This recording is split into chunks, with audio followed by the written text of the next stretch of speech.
అస్మశ్రీగురుభ్యో నమః. శ్రీమతే రామానుజాయ నమః. కృష్ణం వందే జగద్గురుం. క్వాపి వీణావిరారావిణా కంపితః, క్వాపి వీణాభిరా కింకిణీనర్తితః, క్వాపి వీణాభిరామాంతరం గాపితః. సంజగౌ వేణునా దేవకీనందనః. చారుచంద్రావళీలోచనైః శుంభితో గోపగోబృందగోపాలికావల్లభః. వల్లవీ బృందారకః కాముకः. సంజగౌ వేణునా దేవకీనందనః. శ్రీమన్మహాభారతం ఆది పర్వం, సంభవ పర్వం అనేటటువంటి ఉపపర్వం, శకుంతలోపాఖ్యానం 69వ అధ్యాయం. నారాయణం నమస్కృత్య నరం చైవ నరోత్తమం దేవీం సరస్వతీం వ్యాసం తతో జయముదీరయేత్. జనమేజయుడు వైశంపాయనుని ఈ విధంగా అడుగుతున్నాడు. సంభవం భరతవ్యాహం చరితం చ మహామతేః, శకుంతలాయాశ్చోత్థితం శ్రోతుమిచ్చామి తత్వతః. బ్రాహ్మణోత్తమ, దుష్యంత మహారాజు యొక్క చరిత్ర, శకుంతల జననం, భరతుని యొక్క పుట్టుక యథాతథంగా వినాలని నేను కోరుకుంటున్నాను అని అడగడం. దుష్యంతే చ వైరేణ యథా ప్రాప్తా శకుంతల తం వై పురుషహిం సింహస్య భగవాన్ విస్తరం త్వహం శ్రోతుమిచ్చామి తత్వజ్ఞః సర్వం మతిమతాం వర అని. పూజ్యుడ, వీరుడైనటువంటి దుష్యంతుడు శకుంతలను ఎలా పొందాడు, పురుషశ్రేష్ఠుడైనటువంటి దుష్యంతుని చరిత్రను విస్తారంగా వినాలని నేను అనుకుంటున్నాను అనగానే వైశంపాయనుడు ఈ రకంగా చెప్తున్నాడు. సకదాచిన్మహాబాహు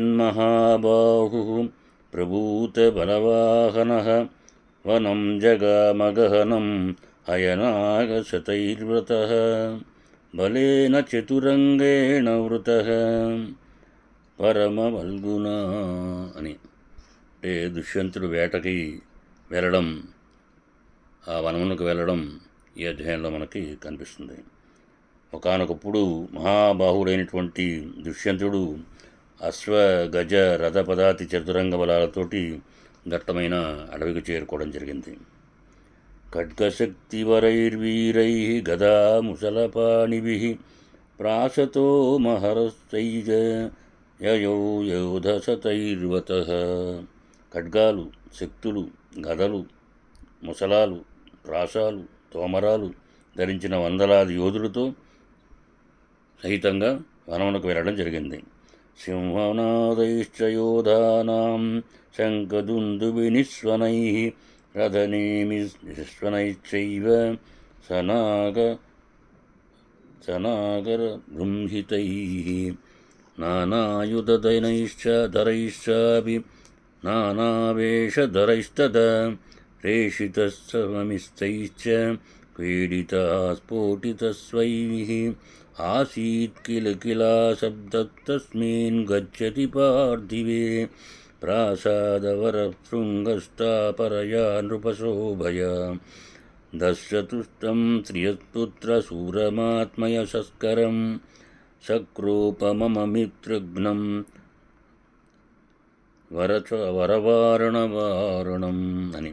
యోధుల సింహనాదాలతో, శంఖ దుందుబిధ్వనులతో, రథాలతో, ఇరుసుల చప్పుళ్లతో, గజరాజుల యొక్క గర్జనలతో, నానావిధ ఆయుధదారులతో, నానావేషధారులతో, యోధుల గర్జనలతో, తాళధ్వనులతో ఆ రాజు వెళ్ళే మార్గమంతా కూడా చాలా కోలాహలంగా ఉందిట.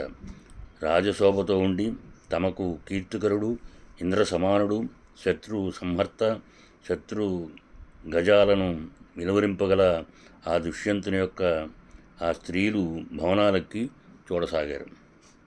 పశ్యంత స్త్రీగణాస్తత్ర వజ్రపాణిం మమే నిరే అయం స పురుష వ్యాఘ్రరణే వసుపరాక్రమః యస్య బాహుబలం ప్రాప్య అభంత్యా సుహృద్గణాం. అలా చూస్తున్న స్త్రీలు అతనిని ఇంద్రునిగా భావించడం జరిగింది. తమలో తాము ఈ పురుషసింహుడు దుష్యంతుడు యుద్ధరంగంలో వసువులతో సమానమైనటువంటి పరాక్రమం కలిగిన వాడు, అతని బాహుబలం ముందు శత్రుగణాలేవి మిగిలి ఉండవు అని మాట్లాడుకుంటూ ప్రేమతో ఆ రాజును స్తుతించడం జరిగింది. ఆ విధంగా ఆయన ఆ వనముల కోసం వేటకి బయలుదేరడం జరిగింది. అయితే మాట్లాడుతున్న స్త్రీలందరూ కూడా ప్రేమతో ఆ రాజును స్తుతించడం, పూలవాన కురిపించడం, అనుదిక్కుల విప్రశ్రేష్ఠులు అతనిని స్తుతించడం జరుగుతోంది. ఆ దుష్యంతుడు మిక్కిలి ప్రీతితో అడవికి వేటకు వెళ్ళాడు. దేవేంద్రునితో సమానమైనటువంటి దుష్యంతుడు మదగజాన్ని అధిరోహించి వెళుతూ ఉంటే ఆ బ్రాహ్మణ క్షత్రియ వైశ్య శూద్రులంతా కూడా ఆశీశబ్దాలతోటి జయజయధ్వానాలతోటి అనుసరించడం జరిగింది. అట్లాగే పౌరులు, జానపదులు చాలా దూరం అతనిని అనుసరించడం, అటుపై అతని అనుమతితో వెనుకకు తిరిగి రావడం జరిగింది. సువర్ణ ప్రతిమేనాదరదేవా వసుధాధిప మహిమా పూరయామాస ఘోషేణ త్రిదినం తదా ప్రగచ్చన్ దదృశేరి ధీమాన్ నందన ప్రతిమం వనం బిల్వార్క కదిరా కీర్ణం కపిత్తదవ సంకులం అని. అంటే అనంతరం అతడు గరుడుని వంటి రథం ఎక్కి ప్రయాణిస్తుంటే రథశబ్దం భూమిని స్వర్గాన్ని కూడా ఆవరించి ఉంది. ధీమంతుడైనటువంటి అతడు వెళుతూ మారేడు, జిల్లేడు, చంద్రవృక్షాలతో వెలగా, అలాగే ఆ చెట్లతోటి నిండిన అడవిని చూడడం జరిగింది. ఆ అడవి అంతా పర్వతాల నుండి జారిపడినటువంటి రాళ్లతో నిండి ఎత్తుపల్లాలతో నిర్మలంగా, నిర్జలంగా, నిర్మానుష్యంగా అనేక యోజనాలు విస్తరించి ఉండడం జరిగింది. అట్లాగే మృగాలు, సింహాలు, క్రూరమృగాలు, ఏనుగులు ఉంటున్నటువంటి ఆ వనమంతా దుష్యంతుడు తన సేవకులతో బలాలతో పాటు మృగాలను వేటాడుతూ కలియ తిరిగాడు. తన బాణాలకు అందినంత మేరలోకి వచ్చిన వ్యాఘ్ర సమూహాలను పడగొట్టడం, దూరంగా ఉన్న మృగాలను బాణాలతో ఛేదించడం, దగ్గరగా ఉన్న వాటిని ఖడ్గంతో ఖండించడం, శక్తివంతులలో శ్రేష్ఠుడైనటువంటి అతడు తన శక్తితో లేళ్లను సంహరించడం ఈ విధంగా జరుగుతోంది. అట్లాగే అతడు గద త్రిప్పడంలో నేర్పరి, మేరలేని పరాక్రమం కలిగినవాడు. అట్లాగే వనంలో స్వేచ్ఛగా సంచరించే ఏనుగులను ఆ తోమరాలతో, ఖడ్గాలతో, గదలతో, ముసలాలతో చంపుతూ సంహరించడం జరిగింది. అట్లాగే అద్భుతమైన పరాక్రమం గల రాజు, యుద్ధప్రియులైనటువంటి యోధులు సంచరిస్తుండగా అడవిలోనిటువంటి ఆ సింహాలు ఆ ప్రాంతం విడిచి వెళ్ళిపోసాగాయి. యోధపతులు మరణించడంతో చెల్లాచెదురైన మృగాలు ఆర్తనాదాలు చేయసాగాయి. ఎండిపోయినటువంటి నదుల దగ్గరికి వెళ్ళిన మృగాలు నీరు లేక కృషించి అలసట చెందినటువంటి హృదయాలతో అచేతనంగా పడి ఉంటున్నాయి. ఆకలి దప్పులకు తట్టుకోలేని కొన్ని భూమిపై పడిపోతున్నాయి. ఆకలిగా ఉన్న కొందరు మానవులు కొన్ని మృగాలను తిన్నారు. కొందరు వనేచరులు అగ్గిని రగిలించి ఆ మాంసాలను కాల్చుకొని తినసాగారు. మద గజాలు కొన్ని ఆయుధ దెబ్బల వల్ల తొండాలను ముడుచుకొని భయంతో మలమూత్రాలను విసర్జిస్తూ రక్తం కారుతున్నా వేగంగా పరిగెత్తసాగాయి. అట్లాగే అడవి ఏనుగులు కొంతమంది మనుషుల్ని మర్దించాయి. ఆ వనమంతా సైన్యమనే మేఘంతో, బాణాల వర్షధారలతో నిండిపోయింది. చచ్చిపడి ఉన్న సింహాలతో, మృగాలతో ఆ వనమంతా శోభిల్లింది. ఇది శ్రీ మహాభారతంలో ఆదిపర్వం ముందు సంభవపర్వం అనేటువంటి ఉపపర్వంలో శకుంతలోపాఖ్యానం అనేటటువంటి 69వ అధ్యాయం మనకి ఈ విధంగా సుసంపన్నం చేసుకున్నాం. ఇప్పుడు 70వ అధ్యాయం. దుష్యంతరాజు దుష్యంత మహారాజు కణ్మాశ్రమానికి ప్రవేశించడం ఎట్లాగో మనకి ఇక్కడ తెలుస్తుంది. వైశంపాయుడు ఇలా చెప్తున్నాడు. తతో ముహసహస్రాణి హత్వా సబలవాహనః రాజా మృగప్రసంగేన వనమన్యద్వేవేశః. వేలాది మృగాలను చంపిన దుష్యంతుడు ససైన్యంగా మృగాలను వెంటాడుతూ మరొక వనంలోకి ప్రవేశించడం జరిగింది. ఏక ఏవోత్తమబల కృత్సిపాసాసమాన్వితః న మనస్యాంత ఆసాధ్య మహత్శూన్యం సమాసదత్. మంచి బలం కలిగినటువంటి ఆ దుష్యంతుడు ఒక్కడు ఆకలి దప్పులతో ఆ వనం చివరికి వెళ్ళడం జరిగింది. అక్కడ ఒక శూన్య ప్రదేశం కనబడింది. ఆ ప్రదేశాన్ని కూడా దాటి దుష్యంతుడు మరొక వనంలోకి వెళ్ళాడు. అది చక్కనైన ఆశ్రమాలతో మనస్సుకు ఆహ్లాదాన్ని కలిగిస్తూ చూడడానికి చాలా అందంగా ఉంది. చల్లని గాలి వీస్తూ వికసించిన పూల చెట్లతో కూడి మిక్కిలి సుఖంగా ఉండే పచ్చికలతో నిండి ఉన్నది ఆ వనం అంతా కూడా. ఆ వనం పక్షుల కంఠధ్వనులతో ప్రతిధ్వనిస్తూ కోకిలల కూకారాలతో తేనెటీగల యొక్క ఝుంకారాలతో నిండి చాలా విశాలంగా కనిపించింది. పెరిగిన కొమ్మలున్న వృక్షాలతో చక్కని నీడనిచ్చే చెట్లతో నిండి ఉన్నది. అట్లాగే తుమ్మెదల యొక్క ఝంకారాలతో మిక్కిలి శోభాయమానంగా అక్కడ ఆయన ఉండడం జరిగింది.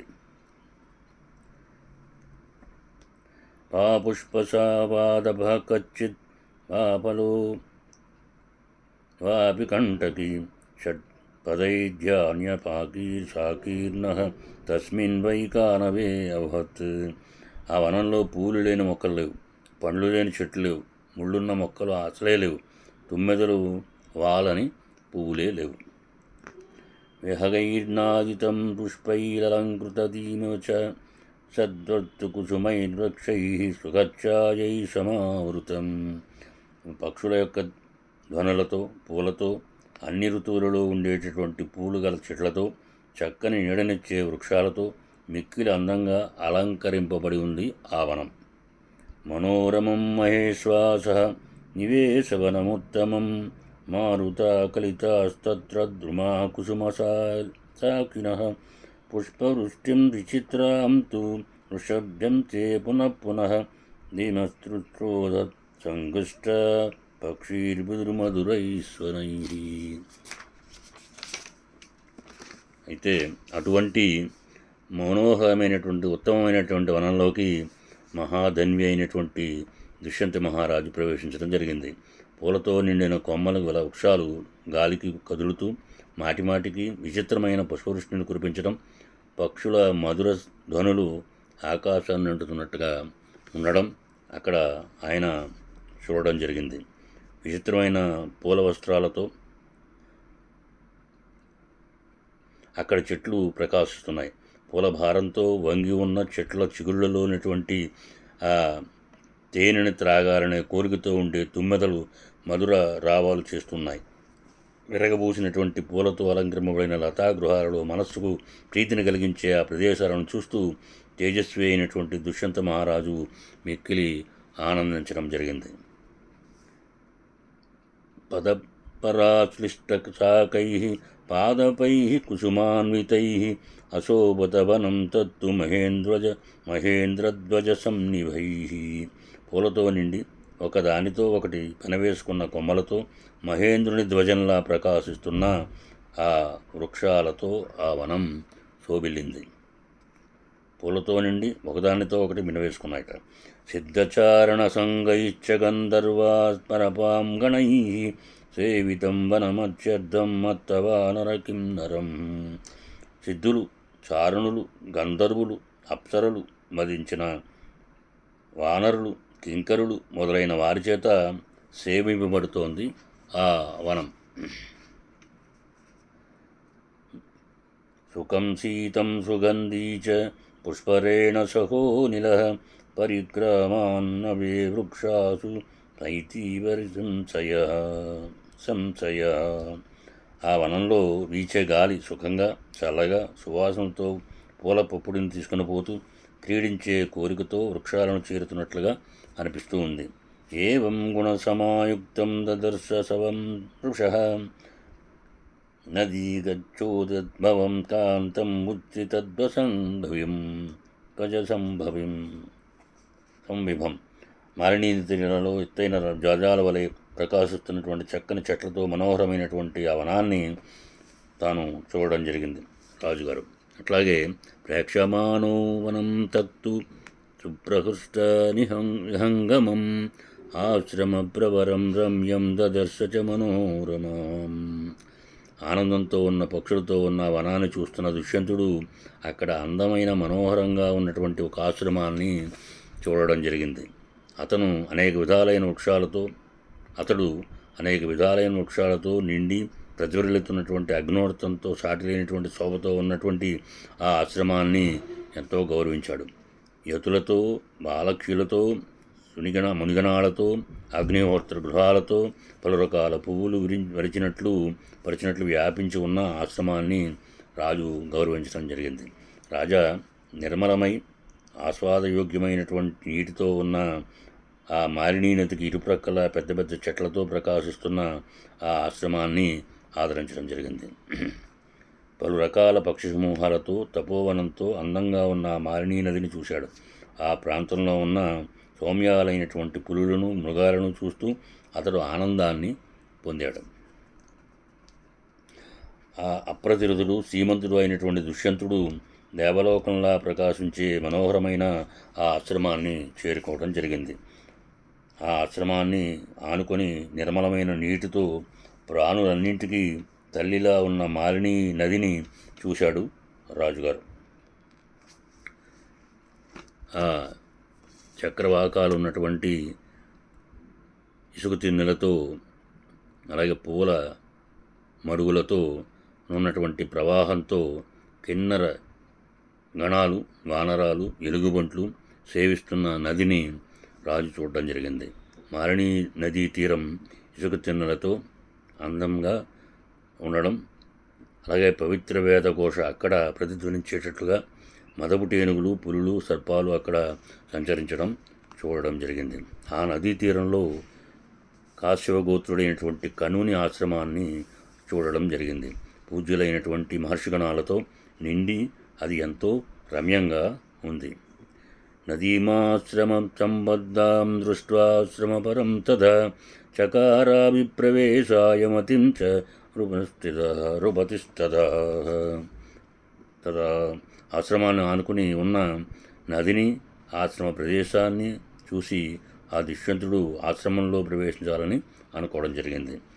అందమైనటువంటి తీరాలు, ద్వీపాలు గల మాలినీ నది చేత అలంకరింపబడినటువంటి ఆశ్రమం ఆ గంగ చేత శోభిల్లుతున్న నరనారాయణ స్థానంలా ప్రకాశించేటట్లుగా ఆయనకు అనిపించింది.